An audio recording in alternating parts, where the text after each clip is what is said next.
پاکستان کی سیاست کا سب سے بڑا موڑ 1958 میں آیا، جب ملک کو لگا تھا کہ اب کانسٹیٹیوشن بن جائے گا، اب سسٹم سٹیبل ہو جائے گا۔ اس وقت جنرل محمد ایوب خان نے عوام کے ہاتھ سے ووٹ چھین کر کرسی اپنی کر لی۔ یہ صرف ماشاء اللہ نہیں تھا، یہ پاکستان کی سیاسی روح کے لیے پہلا جھٹکا تھا۔ 27 اکتوبر 1958 ایوب خان نے سکندر مرزا کو ہٹا کر صدارت کی کرسی سنبھال لی۔ عوام کو بولا گیا کہ اب جمہوریت فیل ہو گئی ہے، فوج ملک کو بچا لے گی۔ ایوب خان نے پولیٹیکل پارٹیز بنا کر سیاستدان کو ڈسکوالیفائی کر دیا۔ پھر اس نے ایک نیا سسٹم بنایا، بیسک ڈیموکریسیز۔ 80,000 کونسلرز جو گاؤں علاقوں سے ہوتے تھے وہیں صدر کو الیکٹ کرتے، مطلب عوام کا ڈائریکٹ ووٹ ختم، صرف ایک کنٹرول سسٹم بن گیا۔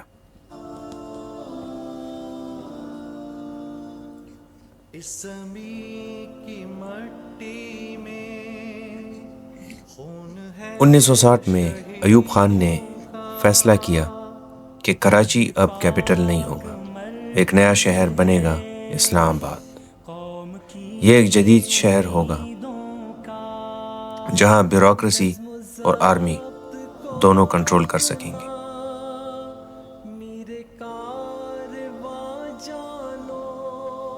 ایوب خان نے پریزیڈنشل سسٹم لانچ کیا 1962 میں۔ صدر کے پاس پورا اختیار، پارلیمنٹ کمزور اور لاچار۔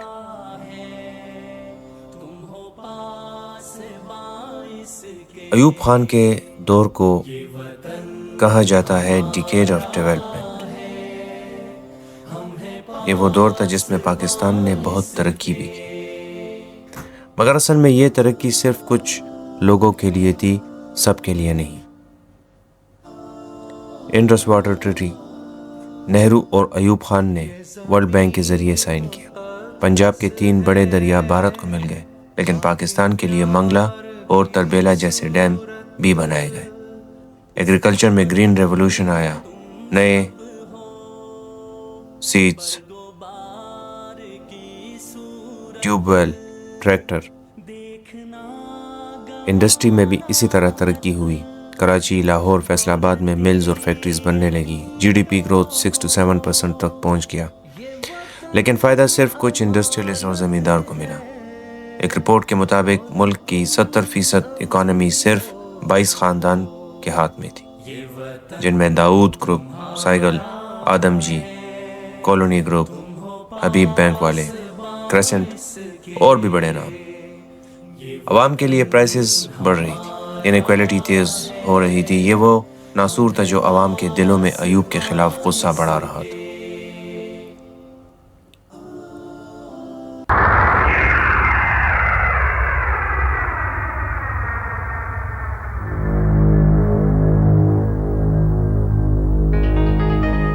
چھ ستمبر 1965 بھارت نے لاہور پر حملہ کر دیا۔ عوام نے ریڈیو پر سنا، دشمن حملہ کر چکا ہے۔ لاہور اور سیالکوٹ کے مورچوں پر عوام اور فوج دونوں نے مل کر دشمن کو روکا۔ میجر عزیز بٹی شہید ٹینکوں کو روکتے ہوئے اپنی جان کی قربانی دے جاتے ہیں۔ ایئر فورس کے MM عالم ایک ہی پرواز میں دشمن کے 5 جہاز مار گراتے ہیں،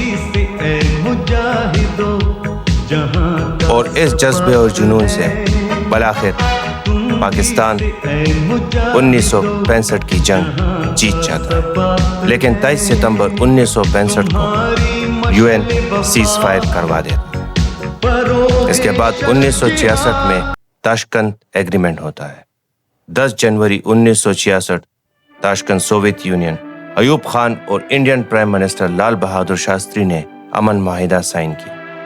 پاکستان میں عوام نے اسے میز پر ہار کر، بھٹو جو فورن منسٹر تھے اس نے ایوب کے خلاف آواز بلند کی، بھٹو نے ریزائن کر دیا اور عوام کا ہیرو بن گیا۔ ذوالفقار علی بھٹو نے 1967 میں اپنی پارٹی بنائی، پاکستان پیپلز پارٹی۔ ان کا نعرہ تھا روٹی، کپڑا اور مکان۔ اسٹوڈنٹس، مزدور اور غریب عوام اس کے پیچھے لگ گئے۔ ایوب خان کے خلاف ملک بھر میں احتجاج ہونے لگے۔ 1968 میں ایوب خان کی حکومت کرپشن اور ان ایکویلٹی کے الزامات میں گرائی گئی۔ اسٹوڈنٹ نے جیل برو تحریک چلائے۔ احتجاج ملک بھر میں بڑھ گئے۔ مارچ 1969 ایوب خان نے ریزائن کر دیا اور طاقت army chief general Yahya Khan کو دے دی گئی۔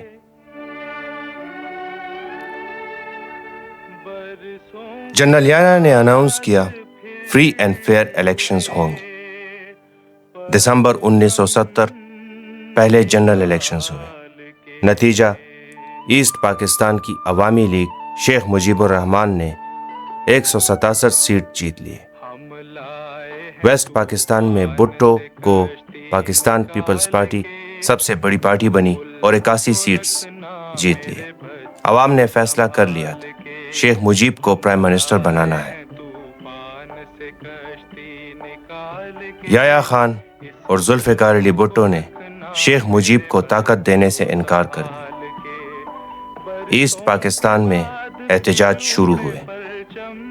25 مارچ 1971 آرمی نے ڈھاکہ میں آپریشن سرچ لائٹ لانچ کیا۔ یونیورسٹیز، جرنلسٹ اور اسٹوڈنٹس کو ٹارگٹ کیا گیا۔ ہزاروں لوگ مرے، لاکھوں ہندوستان بھاگ گئے۔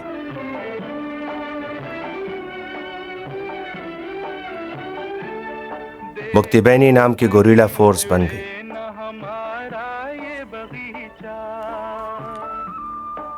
3 دسمبر 1971 بھارت نے فل سکیل وار شروع کی۔ ویسٹ پاکستان کے مورچوں پر بھی جنگ ہوئی۔ 16 دسمبر 1971 ڈھاکہ میں لیفٹیننٹ جنرل اے کے نیازی نے انڈین جنرل جگجیت سنگھ اروڑہ کے سامنے سرنڈر سائن کیا۔ 93,000 پاکستانی فوجی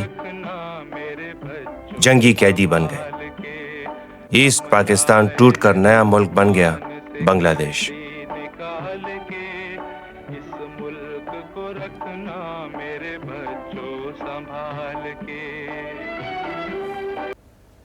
1958 سے 1971 تک پاکستان کی روح کو ہلا دیا گیا۔ ایوب خان نے ترقی بھی کی مگر انیکویلٹی اور کرپشن کا زہر بھی دیا۔ 22 خاندان امیر ہوتے گئے، غریب غریب ہوتا گیا۔ بھٹو عوام کا ہیرو بنا، یحییٰ خان عوام کے فیصلوں کو دبا نہ سکا اور پاکستان ٹوٹ کر 2 حصوں میں تقسیم ہو گیا۔ اگلا دور ذوالفقار علی بھٹو کا ہے، جہاں عوام نے امید بھی دیکھی اور سیاست کا ایک نیا انقلاب بھی۔ 16 دسمبر 1971 ڈھاکہ میں پاکستان کے 93,000 سپاہیوں نے ہتھیار ڈال دی۔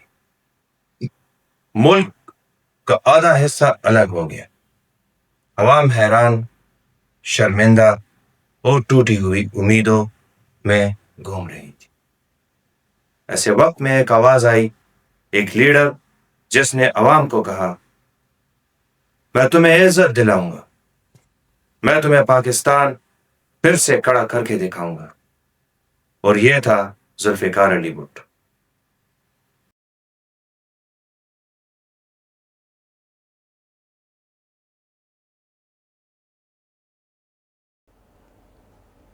یحییٰ خان نے ریزائن کیا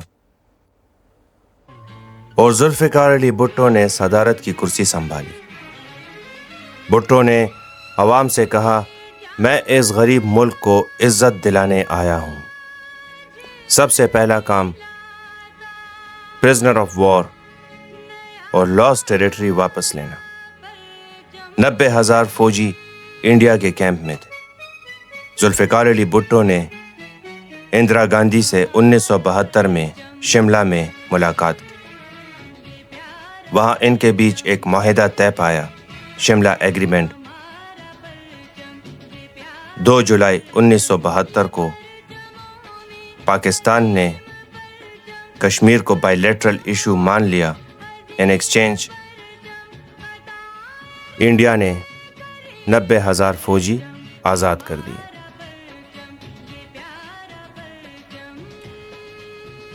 انیس سو 72 نیشنلائزیشن اور سوشلزم۔ ذوالفقار علی بھٹو نے عوام کو اٹریکٹ کرنے کے لیے سوشلسٹ پالیسیز شروع کی۔ اسٹیل مل، بینک، انڈسٹریز سب نیشنلائز کیے گئے۔ کراچی اسٹیل مل کا فاؤنڈیشن 1973 میں رکھا گیا، مگر ان پالیسیز نے کرپشن اور بیوروکریسی کو بڑھایا۔ انڈسٹری گر گئی، پرائیویٹ سیکٹر کا ٹرسٹ ختم ہوا۔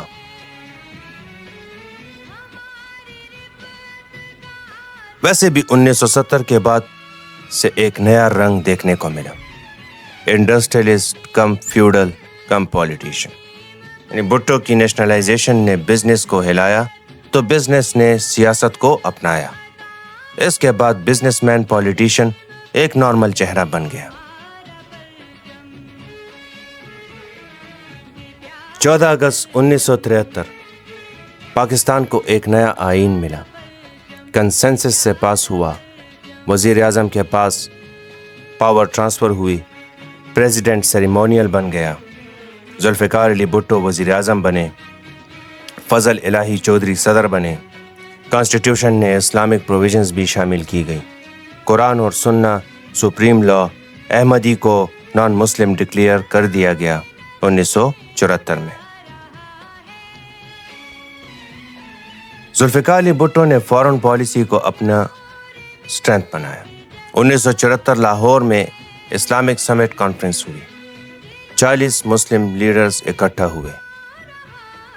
شاہ فیصل، عمر قذافی، یاسر عرفات اور دیگر بڑے رہنما سب لاہور آئے۔ قذافی گراؤنڈ لاہور اسٹیڈیم اسی واقعے کی یاد میں بنا۔ پاکستان اسلامک ورلڈ کا لیڈر بن کر سامنے آیا۔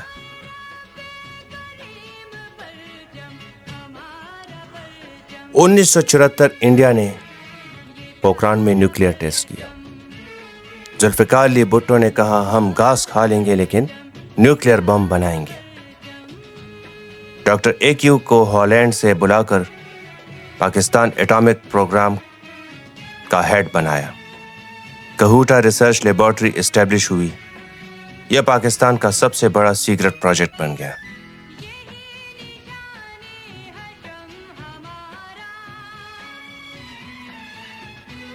انیس سو 74 اسٹوڈنٹ اور ریلیجس پارٹیز نے ایجیٹیشن چلائی کہ احمدی کو نان مسلم ڈکلیئر کیا جائے۔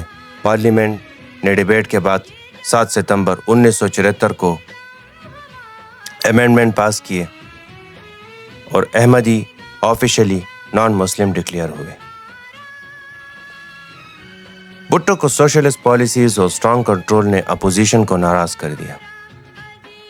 نیشنلائزیشن نے بزنس کمیونٹی کو توڑ دیا، کرپشن اور بڑھ گئی۔ بھٹو نے اپنا کنٹرول مینٹین کرنے کے لیے انٹیلیجنس اور پولیس کا استعمال بڑھایا۔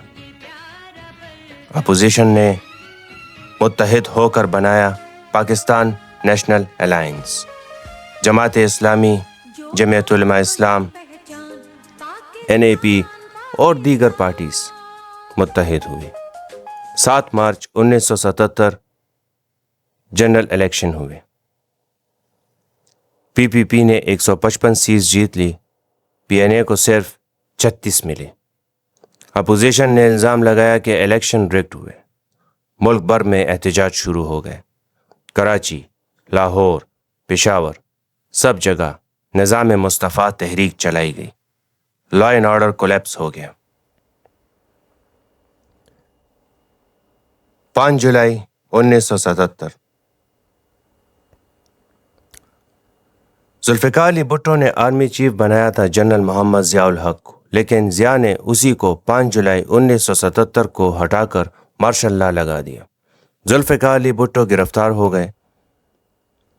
ایک دور جو عوام کی امید کے ساتھ شروع ہوا تھا وہ ختم ہوا مارشل لا اور ایک نئے انقلاب کے سائے میں۔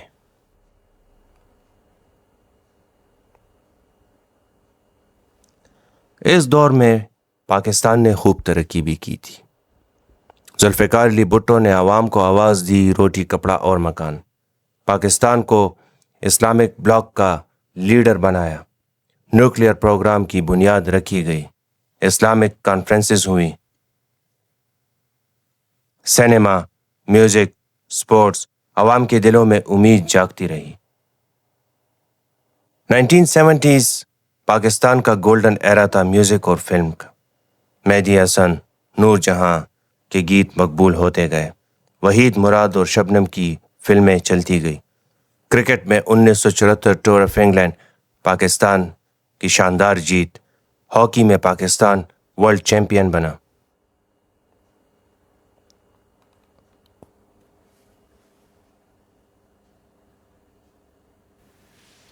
بھٹو عوام کے دل کا ہیرو بنا۔ اس نے پاکستان کو نیا کانسٹیٹیوشن دیا، مسلم امہ کو اکٹھا کر کے ان کا لیڈر بنا، نیوکلیئر پروگرام کا آغاز کیا، مگر اس کی سوشلسٹ پالیسیز اور سیاست اور سیاسی ضد نے اس کے دشمن بھی بڑھا دیے، اور پھر ایک بار پاکستان میں فوج نے اپنی طاقت دکھائی اور اگلا مارشل لا جنرل ضیاء الحق نے لگا لیا۔